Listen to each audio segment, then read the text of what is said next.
Allez, cette question à présent, la prévision du gouvernement, prévision de croissance pour cette année, 6%, est-elle encore crédible? Bonjour Raphaël. Bonjour David, bonjour à tous et meilleurs vœux pour cette nouvelle année. Tous mes vœux, plein de bonnes choses. Journaliste à l'opinion. Sur cet objectif donc de 6% de croissance du gouvernement qui est inscrit à l'agenda, Oui. est-ce qu'il y a cette volonté vraiment politique derrière de tenir cet objectif? Je ne dis pas coûte que coûte, parce que derrière, il y a les élections présidentielles de 2022 et il ne faut pas fragiliser les chances de possible réélection du président. Bien sûr, ce sera une clé déterminante de la campagne de 2022. Évidemment, si la croissance rebondit très nettement fin 2021 et surtout que le gouvernement arrive à préserver l'emploi, ou en tout cas à limiter les dégâts niveau chômage, eh bien Emmanuel Macron pourra arriver avec un bilan pas trop dégradé, si ce n'est positif, de l'année passée, alors que par contre, si l'économie s'effondre et que le chômage explose, ce sera évidemment beaucoup plus compliqué pour le président sortant de se représenter. Et conditions nécessaires mais pas suffisantes. Exactement. Évidemment, il y aura le bilan de la crise sanitaire et on voit les difficultés accumulées de ce côté-là depuis l'explosion de la crise. Échec sur les masques, échec sur les tests, échec maintenant sur le lancement de la campagne de vaccination.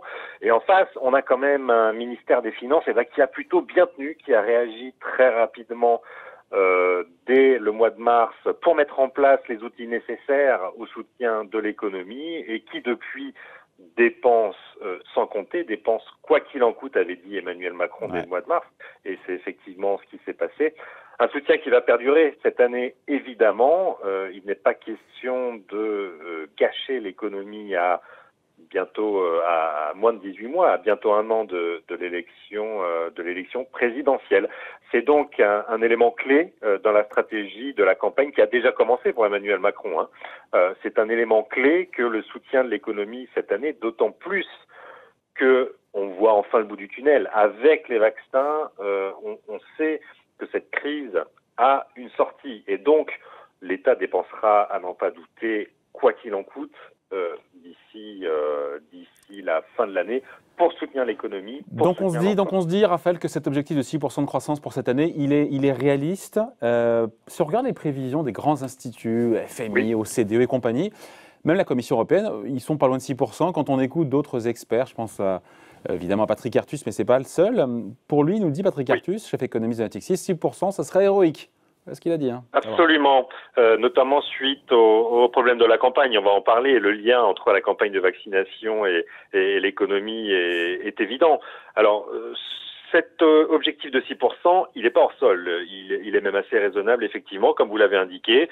C'est tout simplement la prévision de croissance de l'INSEE, de l'OCDE, du FMI ou de la Commission européenne, bref, tous les grands instituts de prévision. Enfin, ils ont le droit de se tromper aussi. Grosso modo, entre 5 et 6%, effectivement. Donc, cette prévision, elle n'est pas hors sol. C'est jouable, disent beaucoup de prévisionnistes, même si, évidemment, les prévisions sont entourées de très fortes incertitudes. Oui, parce que, non mais attendez, je vous coupe, dans la prévision du gouvernement de 6%, il n'y a pas de reconfinement cette année. Et oui. Or, nous dit, notamment Patrick Artus qui a travaillé là-dessus, tant qu'on n'atteint pas l'immunité collective, on sait bien qu'il y a un risque de 3e, 4e, il parle même d'un 5e confinement, alors je ne sais pas comment il fait, et donc qui dit confinement ou reconfinement, dit croissance plus molle, et donc on se dit que pour le coup, la prévision du gouvernement, là, elle tombe à l'eau. Effectivement, il a raison Patrick Artus, on n'est pas du tout à l'abri d'un reconfinement. Aujourd'hui, une dizaine de pays de l'Union européenne sont toujours sur un régime, alors plus ou moins strict, mais d'un confinement. On voit qu'on est plutôt à un resserrement de ces conditions actuellement. On l'a vu en Grande-Bretagne, l'Allemagne aujourd'hui même, qui prolonge le confinement qui devait s'arrêter le 10 janvier. Il y a autant de pays, une petite dizaine aussi, qui sont sous couvre-feu. L'épidémie est toujours là et la variante notamment britannique du coronavirus. Vous en avez parlé hier même sur votre plateau. Beaucoup plus contagieuse, 60% plus contagieuse, et est une véritable menace sur le PIB du premier trimestre, en tout cas, parce que si cette nouvelle variante venait à se diffuser sur le continent, on pourrait tout à fait imaginer se diriger vers un nouveau confinement en France.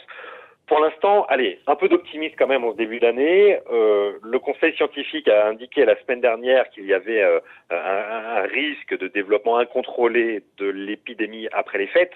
On l'avait vu aux États-Unis après Thanksgiving, le nombre de contaminations avait littéralement explosé. Bon, il semble que maintenant, près de 2 semaines après Noël, on reste sur un plateau, alors un plateau haut, a indiqué Olivier Véran hier, mais un plateau qui reste autour de 13, 14, 15 000 contaminations en moyenne par jour. Surtout, ce qui compte et ce qu'il faut bien regarder, beaucoup plus que le nombre de contaminations par jour, c'est ce qui se passe à l'hôpital. Il faut savoir que cette épidémie, on essaie de la limiter pour que les hôpitaux ne soient pas engorgés. Or, à ce niveau-là, on reste autour des 2500 personnes en réanimation. On reste en deçà du seuil de 3000, du seuil d'urgence décrété par le gouvernement. Et ça ne bouge guère, pour tout dire. Et ça, c'est plutôt une bonne nouvelle. Ça veut dire que les Français ont plutôt été sérieux pour les fêtes. Alors attendons de voir. On aura sûrement la conséquence entre le 7, c'est-à-dire à partir de demain, 7 janvier, et le 14 janvier, le temps d'incubation de la maladie. Mais jusqu'ici, ça va plutôt pas mal. Et ça, c'est plutôt un bon signe qu'il faut garder. Donc, effectivement, si un nouveau confinement dure, ça pèsera sur l'économie. Souvenez-vous, au mois d'avril, c'était un impact de 30% sur la création de richesses. Et quasiment 3 fois moins lors du deuxième. Et évidemment, moins 12, vous avez raison, oui, moins 12% au mois d'octobre, parce que c'était un confinement qui était quand même beaucoup plus souple et que les entreprises maintenant continuent de produire. Ça a un impact sur la consommation, beaucoup moins sur la production. Mais ce qui est évident, c'est que ça a un impact au moins de 10 à 12% sur le PIB mensuel. Attention, soyons clairs. Et que donc un nouveau confinement abîmerait cette prévision de croissance de 6%. Donc c'est jouable, mais c'est pas gagné, si on devait résumer ça de manière un peu triviale. Exactement. Pour l'instant, ça tient. La France s'en sort plutôt pas mal, il faut le dire quand c'est le cas. Mais rien n'est joué, évidemment, puisqu'on est toujours à la merci d'une reprise de l'épidémie. Voilà. Et autant sur le premier trimestre, certains disent qu'on risque la croissance zéro. Autant on peut être un peu plus optimiste ou moins pessimiste a priori sur le second semestre. C'est le consensus qui se dégage quand même, ça. Très optimiste. Alors, il y aura le premier trimestre ne sera pas bon parce que l'épidémie est toujours là et il faut le temps que la campagne de vaccination fasse effet. Le deuxième trimestre, il sera un peu étonnant puisque il joue par rapport à l'effet de base. Vous savez, on calcule les trimestres d'une année sur l'autre. Et le deuxième trimestre 2020, c'était moins 13,7%. C'était catastrophique. Et donc, il y aura un rebond mécanique du PIB qui ne voudra pas dire que l'économie se porte beaucoup mieux.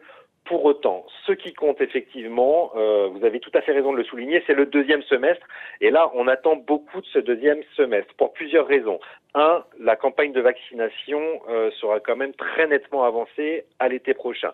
Deux, la diffusion du vaccin va reculer aussi du fait des conditions climatiques, comme on l'a vu l'année dernière. Trois, l'épargne des Français les 200 milliards. atteindre des niveaux exceptionnels. La Banque de France parle de 200 milliards supplémentaires fin 2021 par rapport à la fin 2019. Or, cet argent pourrait donc être dépensé en consommation, bien sûr, par les ménages et porter très nettement la croissance française au deuxième semestre. C'est précisément ce qu'on a vu au troisième trimestre 2020, en sortie de confinement, où le rebond de la croissance a été bien supérieur, plus de 18%, bien supérieur à ce qu'on escomptait. On était plutôt sur du plus 10, plus 12%. Ça veut dire que la France a des capacités de rebond très importantes, et ça, c'est une bonne nouvelle. Et l'épargne sera un carburant pour nourrir cette croissance au deuxième semestre, pour peu que les Français, j'y mettrai un codicile, pour peu que les Français aient confiance en l'avenir. Et on sait que la confiance des ménages est étroitement corrélée au niveau de l'emploi. Et donc, il faudra, on retombe un peu sur ce qu'on disait au début, faire très attention à la croissance, soutenir les entreprises. Et c'est pour ça que Bercy est à la manœuvre et Bruno Le Maire en première ligne pour tenir cet objectif-là. Voilà, avec une pression présidentielle très forte dans son dos, parce que la croissance sera déterminante pour le niveau d'emploi, l'emploi sera déterminant sur la confiance des ménages, et la confiance des ménages sera déterminante pour le niveau de croissance. Tout ça, c'est un serpent qui se mord la queue, c'est une dynamique qu'il va falloir essayer de tenir cette année à coup de milliards de dépenses publiques pour soutenir les secteurs qui souffrent toujours. Hein. On a une pensée pour eux, les restaurateurs, les patrons de bars, de salles de cinéma. Ça va être long en ce début d'année. On sait que demain, Jean Castex devrait annoncer une prolongation de leur fermeture. Jusqu'à quelle date, on ne sait pas. Tous ces secteurs qui sont encore fermés ou qui sont impactés par la crise, c'est quand même 10% de la valeur ajoutée française, c'est important. 9% précisément avait indiqué l'INSEE au mois d'octobre. Et donc, cet argent public qui avait été distribué très massivement à tout le monde en 2020 doit maintenant être beaucoup plus ciblé sur ces secteurs, être distribué beaucoup plus massivement à ces secteurs. Et c'est probablement des annonces qui vont arriver pour les grands groupes qui souffrent aujourd'hui et qui ne sont pas couverts par le fonds de solidarité, qui ne couvre les pertes que jusqu'à hauteur de 200 000 € par mois.